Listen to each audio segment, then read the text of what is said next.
يسعد اوقاتكم متابعيني، كيفكم؟ ان شاء الله تكونوا بخير وتكون صحتكم بخير وتكون اموركم كلياتها بألف خير. حنعمل مع بعض اليوم وصفة المعمول بالفستق الحلبي. وبالبداية هاي الوصفة مقاديرها نفس مقادير الوصفة اللي عملتها من أول ما فتحت القناة، ما تغير شيء إلا إنه فيديو بتصوير جديد أوضح وأسرع نسبيا.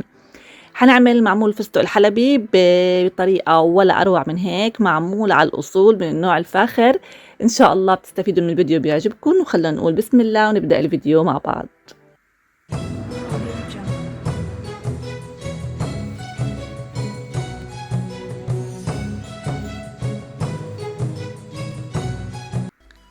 راح استعمل هذا الكوب، كوب معياري 250 ملي، وراح هذا الإناء اللي راح أخلط فيه مكوناتي.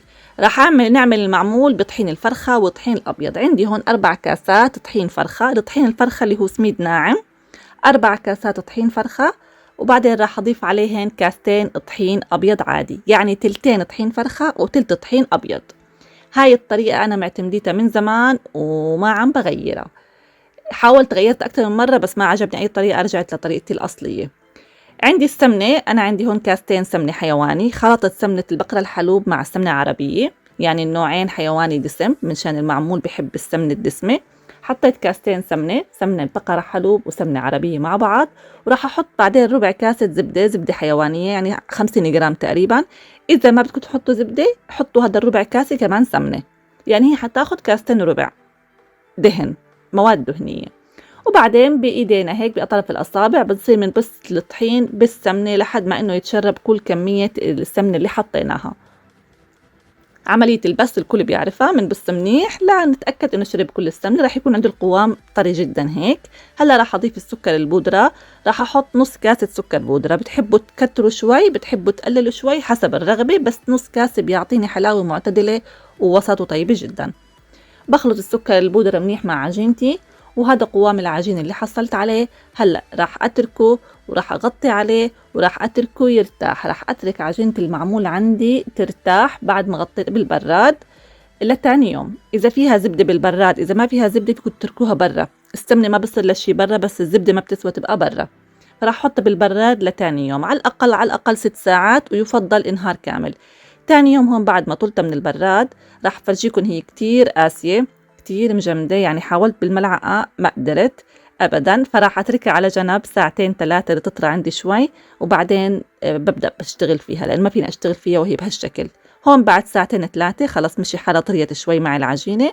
هلا راح أبدأ أضيف المواد السائلة اللي بدي أعجن فيها. راح أحط ربع كاسة ماء زهر، بنفس الكاسة اللي عيرت فيها ربع كاسة ماء زهر وربع كاسة مي عادية، يعني أنا عجنت بنص كاسة. فيكم تحطوا نص كاسة كلها ماء زهر زي ما بتحبوا، وفيكم تحطوها مي عادية كمان، بس نكهة المزهر بالمعمول من الأساسيات يعني تعتبر. وراح أعجن عجينتي وأعجنها كتير منيح ليصير عندي القوام، عندي تدفى العجينة على إيدي ويصير عندي القوام ناعم وملمسها ظريف، وخلص 100% بتكون عجينتنا صارت جاهزة للاستعمال فورا. شايفين؟ إذا المعمول بطحين بكفي نريحه ساعة أو ساعتين. إذا بسميد فرخة بده على الأقل 6 ساعات ل8 ساعات. إذا بسميد عادي بده نهار على الأقل أو نهارين. راح أحشي الفستق الحلبي الحب. أنا حضرت الفستق الحلبي بس هاي المرة اللي راح يختلف إني ما راح أحطه حب، راح هيك أطحنه طحنة خفيفة بالشوبك هيك، بس شيء إنه أكسره، يعني بدي إياه يكون وسط. بنكسره شوي هيك لو وصلت لهذا القوام وسط، يعني ما بدي إياه يكون ناعم كتير ولا بدي إياه يكون حب. وهلا راح نعجن الفستق الحلبي اللي راح نحشي فيه المعمول. اليوم المعمول راح أعمله بس فستق حلبي، ما راح أعمل أي شيء تاني.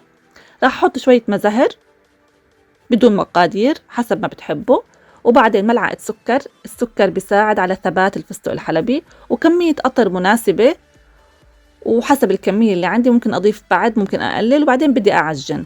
هلأ بهاي المرحلة أنا حطيت شوية سمنة، بس للأسف ما كان مكبوس زر التسجيل، فأنتوا حطوا سمنة، شوية سمنة هون بهذا المرحلة بالذات، حطوا شوية سمنة تقريبا فنجان قهوة سمنة، وعجنوه معاهن منيح. السمنة لازم تكون موجودة مع القطر مشان اضطر القطر ما يسكر عندي وتصير الفستق قاسي، وبتعطي نكهة طيبة.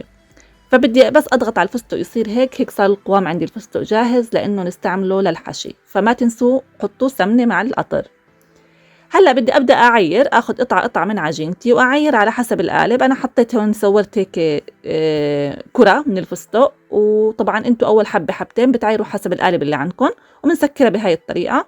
نتاكد انه مسكره بشكل صح، ولما نيجي نحطها بالقالب محل ما سكرنا يكون لفوق، يعني ما يصير هو محل ما سكرنا العجين يكون لتحت، ما بيصير بتفتح معنا الحبه، فبتكون لفوق.